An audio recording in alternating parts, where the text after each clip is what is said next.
In today's video, we're going to talk through how you can create this distorted photocopy scan effect on your images and graphics in Photoshop. You can play with the levels, play with the noise, and have a bit of customization to personalize it. We will also be creating this post design at the end of the video, so make sure you stick around to find out how to do that. But first things first, let's open Photoshop. So the artboard is completely dependent on the image that you're using and the purpose of your design. So feel free to use whatever your image size is, or you can just create an A4 document like I've made here. So once set up, you can drop in your image. This is just an example that I'm using that I thought was really interesting, so I've dropped that in. And the aim for this is to create distortion on multiple different levels, overlapping levels of blur, and that's what helps give these kind of interesting distorted scan lines with varying widths rather than having it, all uniform. So let's make sure that our first image is a smart object, and then we can go up to blur and select motion blur. In this window, to get those horizontal scan lines, you want to make sure that your angle is set to 0 degrees. You can, if you want, have them set to 90 if you want, or any other rotation, to be fair. You do you. But for this scan effect that we're going for, let's stick to horizontally 0 degrees. For the amount, we are going to be laying these up. So let's start somewhere in the middle ground and drag this up maybe to about 108, however much you feel that you need for your image, and then press OK. Cool. So the whole image is blurred, and we don't want that. We want to have some of these elements coming through that are in focus. So what we can do to bring those in is go to our smart filters and then layer mask, and then grab the brush tool, and then we can just start to mask out some of those areas. If you're doing a portrait shot like me, maybe it's half the face or, just the eyes or something like that. Just start to bring a few of those details and a few of those areas through. Sweet. So once you're happy with this, we can then create a duplicate of this layer. So we can press Command J to duplicate that. And then we want to make sure that we remove that layer mask off that second layer. We can then select on the motion blur here, and then we can just add a little bit more blur to this second image.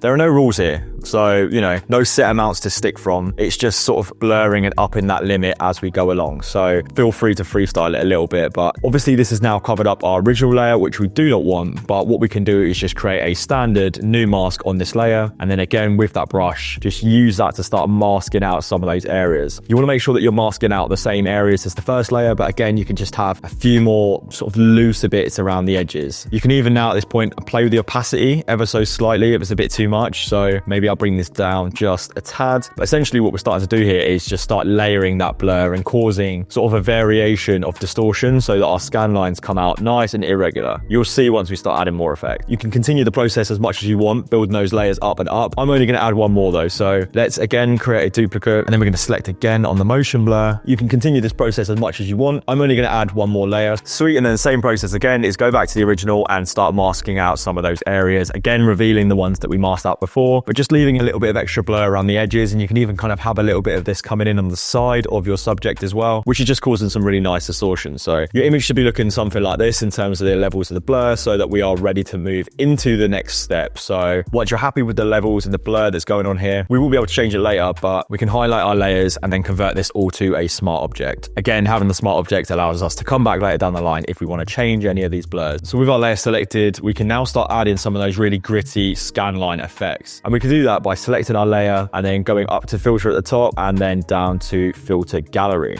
So the first effect that we want to add is under sketch, and we want to add this halftone pattern. So we can select that, and then we can go over to the right here and change this drop down menu to line. So if you zoom in, you can start to see those halftone lines in your image, and then we can start to customize these a bit more. This will depend on your image size and quality. Obviously, with my image being at A4, I can bring mine up to about 3-ish for now, and then let's set the contrast to about 10. And then we can add our other effects and come back and adjust later down the line. So we can go down here and select a new filter layer, which will just create a duplicate of the effect that you're currently on. So we can go down here under texture and then click on grain. Again, this is image dependent, but you can start to up that grain a little bit. I know designers love a bit of grain, so don't be shy. 50 looks about right for me. And then the contrast up in this really allows you to see those sort of halftone effects come into action. You can up it all the way if you want to. I actually want to bring it down a little bit. I kind of like this faded look, so I'm going to bring it down to about 45. If I zoom in a bit here as well, you can start to see how those layers earlier that we built up up those layers of blur, how they've started to create this sort of hazy halftone effect where it's starting to blur out, a little bit of ink bleed there,